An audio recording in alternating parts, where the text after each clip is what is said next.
Salut à tous, bienvenue sur la chaîne de Discover Dose, j'espère que vous allez bien. Généralement, quand on parle de smartphone doué en photo, on parle de smartphone de chez Apple, Google ou encore Samsung, mais depuis quelques années, on a un outsider qui essaye un petit peu de rentrer dans cette arène fermée de marques douées en photo, et cet outsider, c'est Vivo. Smartphone après smartphone, ils innovent et ils montent vraiment en gamme, que ce soit au niveau du matériel ou encore du logiciel. Là, on est mi-2022 et avec la sortie de ce Vivo X80 Pro, les promesses sont énormes. En effet, sur le site de la marque, on peut lire que ce téléphone vient redéfinir ce qu'est la cinématographie et même sur le dessus du téléphone, on peut lire photo professionnelle. Des promesses qui sont très ambitieuses et vous me connaissez, je me suis empressé de vérifier si elles étaient vraies. Et dans ce cadre, un énorme merci à Vivo pour m'avoir prêté ce téléphone pour en faire un test, et pas un test de 4 jours, vraiment un test ultra poussé de plus de 1 mois, avec plus de 2500 km parcourus avec ce téléphone et plus de 1500 clichés qui ont été pris.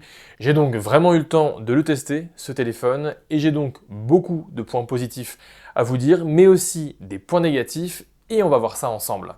Et pour commencer, je vais mettre les pieds dans le plat directement. Niveau design, ce téléphone m'impressionne.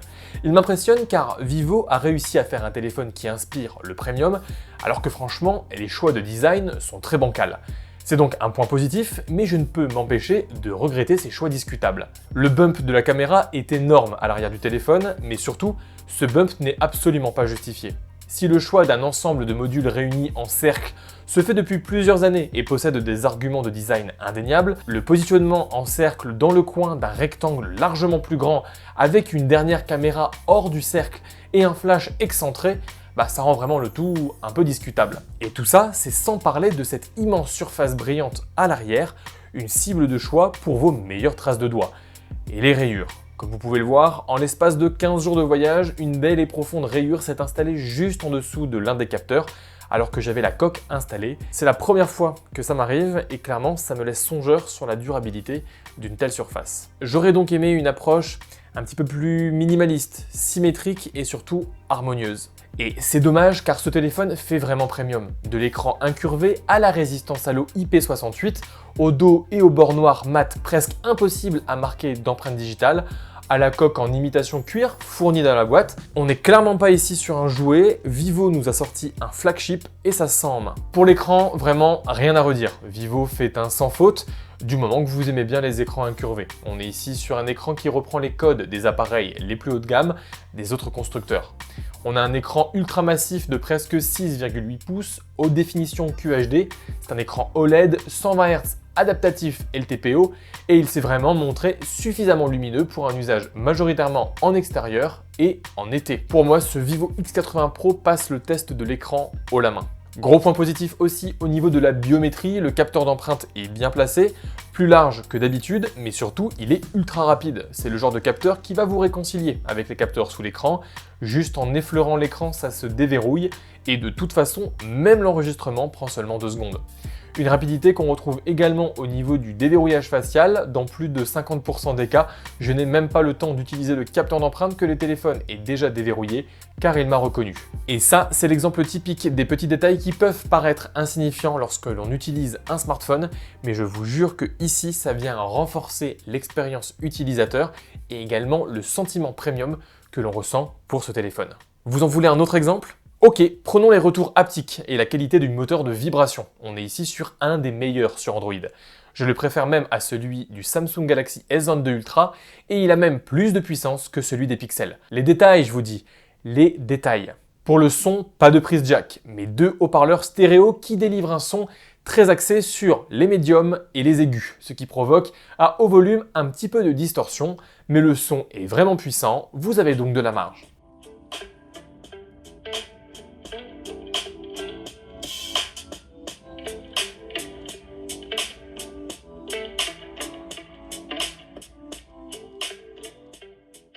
Au niveau du logiciel, on a ici une surcouche qui est étonnamment légère, un peu travaillée sur les aspects esthétiques, nous donnant l'opportunité de customiser l'apparence du téléphone un peu plus en profondeur. En fait, on est ici sur une sorte de One UI de Samsung qui a été allégé et c'est assez agréable au quotidien. Par contre, on est ici sur un support logiciel de 3 ans et pour un téléphone lancé à 1200 €, c'est vraiment le strict minimum et c'est un petit peu dommage. Surtout que Vivo a équipé son téléphone d'une belle force brute avec le Snapdragon 8 Gen 1, 12 Go de RAM et 256 Go de stockage. On est donc sur une configuration au top du top sur Android. Et de la puissance, ce téléphone, il en a. Logiquement, on a ici de bonnes performances globales, et en plus, on a un téléphone qui ne chauffe que très peu, malgré le Snapdragon 8 Gen 1, qui a la réputation assez sulfureuse. Aucune utilisation n'a semblé pouvoir poser problème, switcher entre la caméra ou les jeux lourds. Ici, tout tourne nickel, et ça fait vraiment plaisir de voir ce Snapdragon 8 Gen 1 enfin maîtrisé par un constructeur qui ne transforme pas ce processeur en plaque à induction. Pas de surchauffe, ça c'est top, mais ça veut surtout dire qu'on a un autre point positif, puisqu'avec une batterie de 4700 mAh, ce processeur maîtrisé et cet écran LTPO avec un taux de rafraîchissement variable, on a sur ce Vivo X80 Pro une excellente autonomie. Si l'autonomie au quotidien me permet d'atteindre plus de 7 heures d'écran allumé, c'est surtout l'usage en situation extrême qui m'impressionne. Je vous le répète maintenant depuis plusieurs vidéos, mais actuellement je suis en voyage et c'est clairement le pire pour mes smartphones. Avec jusqu'à 5 heures d'écran allumé, avec la luminosité à fond, énormément de photos et de vidéos prises au long de la journée, de la navigation GPS et tout ça en 4G. Donc oui, ce Vivo saura vous accompagner lors des journées les plus intenses et ça c'est vraiment une super nouvelle. Pour la recharge, on a ici quelque chose de complet et d'assez classique pour du haut de gamme. Recharge filaire à 80 watts qui permet de recharger son téléphone de 0 à 100% en moins de 40 minutes. Une recharge sans fil à 50 watts et une recharge sans fil inversée. Malheureusement, la recharge ultra rapide à 80 watts n'est disponible qu'avec le chargeur propriétaire.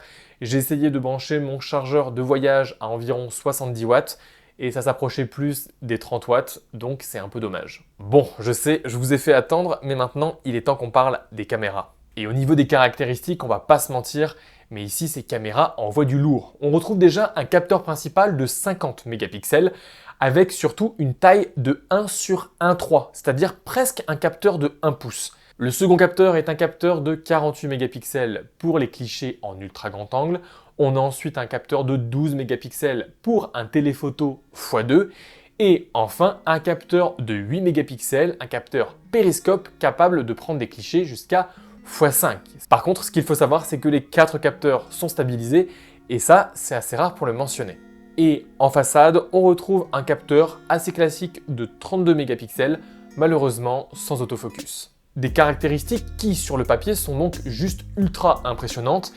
Et en vrai, c'est vrai que ce X80 Pro dépote pas mal. Je ne vais pas vous inonder de toutes les photos que j'ai pu prendre, mais vous pouvez quand même aller faire un tour sur mon Instagram qui synthétise un mois de voyage à travers les capteurs de ce X80 Pro. Grosso modo, on a ici une colorimétrie très plaisante, car très naturelle et assez uniforme sur tous les capteurs. Ça, c'est grâce au mode Zeiss qui est venu ici s'occuper d'un profil colorimétrique qui est vraiment ultra impressionnant par sa justesse dans les couleurs. Vivo adopte donc ici une politique qui est différente des autres constructeurs qui ont souvent tendance à augmenter la saturation et le contraste. Ici, c'est le contraire et j'aime beaucoup. Avec un capteur de presque 1 pouce, le flou d'arrière-plan est naturel et se produit rapidement. Et comme Vivo a su rester raisonnable avec un capteur de 50 mégapixels et pas 100 mégapixels ou même plus, les pixels peuvent donc recevoir une jolie dose de luminosité. Le mode HDR fonctionne bien et il est assez naturel, rehaussant suffisamment la plage dynamique même avec un soleil de face. Le choix d'un x2 et d'un x5 optique est intéressant, ce qui permet d'avoir une vraie polyvalence sur les terrains et en situation réelle, on ne cesse de switcher entre les 4 plages optiques et c'est un vrai bonheur d'avoir ce choix. Surtout, le logiciel est assez ergonomique et on a une multitude de choix pour bien cadrer, viser et réaliser le cliché parfait. Car c'est ça aussi une bonne photo, c'est le bon angle, le bon cadrage et c'est chouette que Vivo nous offre ces outils. Concernant la vidéo, on retrouve aussi de solides points positifs. Très bon bitrate au niveau de la vidéo, ce Vivo X80 Pro produit des fichiers quasiment aussi lourds qu'un iPhone, promettant donc des vidéos fluides et détaillées. Et en pratique, c'est le cas, on a des vidéos qui sont fluides, sans à-coups, avec une jolie dose de détails. On a différents modes de stabilisation qui sont très performants.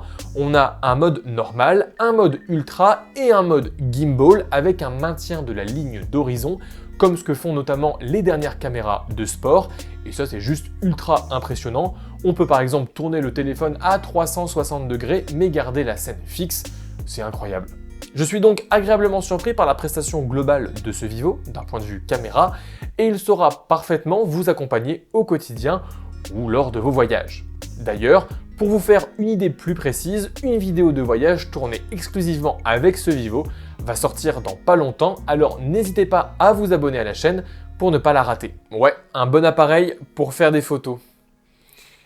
Mais je ne peux m'empêcher d'aller un petit peu plus loin, vous me connaissez maintenant. Après plus d'1 mois de test et tous les clichés que j'ai pu prendre, j'en ai vu des points négatifs, et des points négatifs qui en plus me paraissent clairement anormales pour le prix. En effet, si Vivo a su équiper son téléphone des dernières technologies d'un point de vue matériel, je trouve qu'on est encore pas mal en retrait d'un point de vue logiciel. Par exemple, si le téléphone dispose bien de 4 plages optiques différentes, les capteurs zoom sont trop capricieux pour être utilisés l'esprit tranquille. Ils ont du mal à réaliser le focus, le rendu de ces photos est un peu flou et manque de détails, et surtout, là où Samsung laisse le zoom opérer 95% du temps en toute autonomie, Vivo a décidé que si la lumière baisse un peu trop ou si le sujet n'est pas suffisamment loin, eh bien tu n'as pas besoin du zoom. Et le zoom x2 ou x5 est alors récupéré en zoomant logiciellement dans le capteur principal. De plus, malheureusement, ce qu'il faut retenir, c'est qu'en vidéo, ce x2 et ce x5 ne sont pas utilisables en 4K, que ce soit en 30 ou en 60 images par seconde, mais aussi en Full HD 60 images par seconde. Donc si vous voulez zoomer dans vos vidéos, eh bien vous êtes obligé d'utiliser de la Full HD à 30 images par seconde. Et ça peut être un petit peu trompeur puisqu'on a un petit x2 qui apparaît dans l'application vidéo, mais c'est juste un zoom digital. Et ça, vous vous doutez bien qu'en 2022, c'est clairement anormal quand on voit Apple, Google ou encore Samsung qui autorisent cette pratique depuis maintenant plusieurs années. Ça laisse songeur, mais ça affirme encore une fois Vivo dans cette position d'outsider. Ils ont encore de la marge pour progresser. Toujours au niveau de la vidéo, si la qualité globale est bonne, on est quand même une bonne marche en dessous de Samsung et bien 2 marches derrière Apple. Dommage que le mode de couleur Zeiss ne soit exclusif qu'aux photos, puisque ici les vidéos sont légèrement trop contrastées et saturées.